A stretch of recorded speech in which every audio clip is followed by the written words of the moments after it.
Welcome na naman po kayo sa ating panibagong video. Mga huli tayo ng isda gamit ang fish trap. Let's go, man. Yun, ang daming ilak. Mga 143 lahat. Tumitimbang to ng mga 1 hanggang 3 kilo.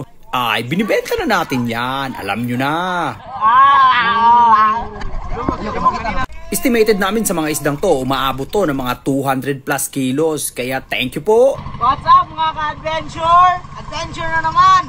Magandang araw sa ating lahat. Andito pa rin tayo sa Mayo Shipping ng Sibulan. Warren Adventure pa rin to. Pupuntahan muna natin ang ating fish trap. Magbabakasakali tayo na makahuli ng isda ngayon kasi ang sarap kumain ng isda. Magsutokil. Alam nyo na yun. Suba, tula at kinilaw. Uy, sa LA. Ay, hindi na natin patatagalin to. Ayun ang fish trap. Ang daming laman, di ba? Sumilip pa nga.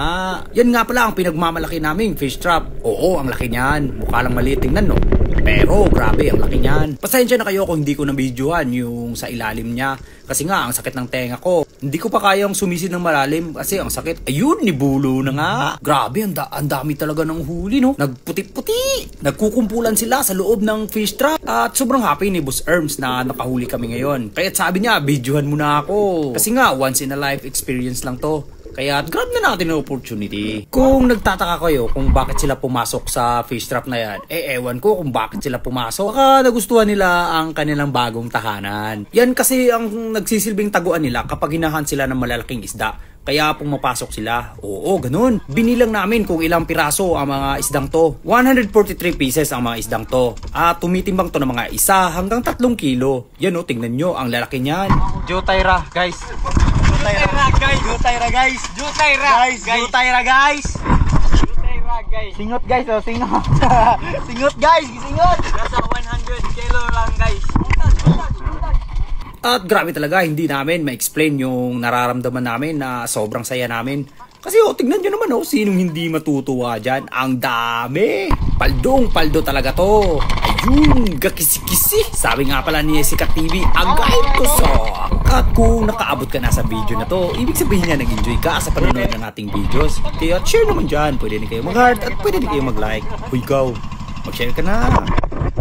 Ayun, sapol! Paldo na naman sa bakuko. Mga ka-takrot-crab. At pagdating namin sa daungan ay binilang na namin para malaman namin kung ilang piraso siya. At ma-estimate namin kung gaano ba talaga sila kabigat. Oo, kung ilang kilos ba talaga lahat sila. Kaya kung bago ka pa lang sa page na to, ay follow mo na para updated ka sa mga ilalabas kong videos. Meron tayong iba't ibang klaseng adventure. Meron tayong spear fishing, bubu fish trap, catch and cook, at iba pa. Basta tungkol sa fishing yan. Ayan kita nyo naman. Punong-puno na ang cooler niyan. Puno na! Dami. At grabe, ang dami pang natira. Hindi talaga namin na-expect na makahuli kami ng ganito. Thank you po. Thank you po, Lord. Naabutan talaga kami ng gabi sa pag-arrange lang ng mga isdang to. Ayan 3 cooler. At hindi pa kasama yung mga niluluto namin. At marami ding mga tao dito para naman makatikim sila kung gaano kasarap ang isdang to. Eto nga pala ay isdang ilak o di kaya Buzzy Drummer sa English. At yan, ready na namin ang aming pang-ihaw at yung tinolang isda. Yun nga pala ang palagi kong sinasabi, pag may sipag at syaga, syempre may isda. Habang nagready ang ating ninong sa paghiwa ng mga sangkapern, yung sibuyas, kamatis at luya para sa ating kilawin. Hindi talaga kompleto ang ating kainan pag walang kinilaw. Ayun ang sarap! Kinilaw na ilak. Si Boss Erms nga pala ang nag-prepare niyan. At sa kabilang banda naman, nilagyan na ng ice ang ating mga isda. Syempre, si Remine Glass and Aluminum Supply ang naglagay ng mga isdang niyan. Si Riffy Albon, oo. At tumulong na rin si Boss J para mapadali ang paglagay ng ice sa isda. At pagkatapos niyan, ay alam nyo nang gagawin natin. Kainan na. Ay hala, gabukal-bukal ang sabaw. Tinakman na ni Makers yan. Grabe, mukhang hamaryo. Syempre, unang tikim. Kinilaw, ang sarap. At saka kanin. Gutom at pagod talaga ang aming naabot dito. Pero ang daming blessings naman. Kaya ang sarap ng kainan na yan. Ayun grabe kumain si Boss G.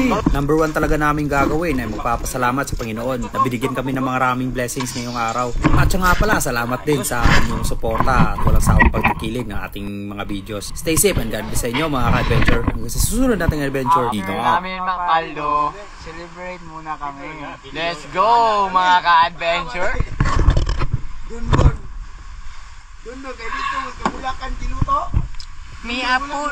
Why? Hindi po yan, may apple po. Bali bitaw. Edit naman na tayo. Oo.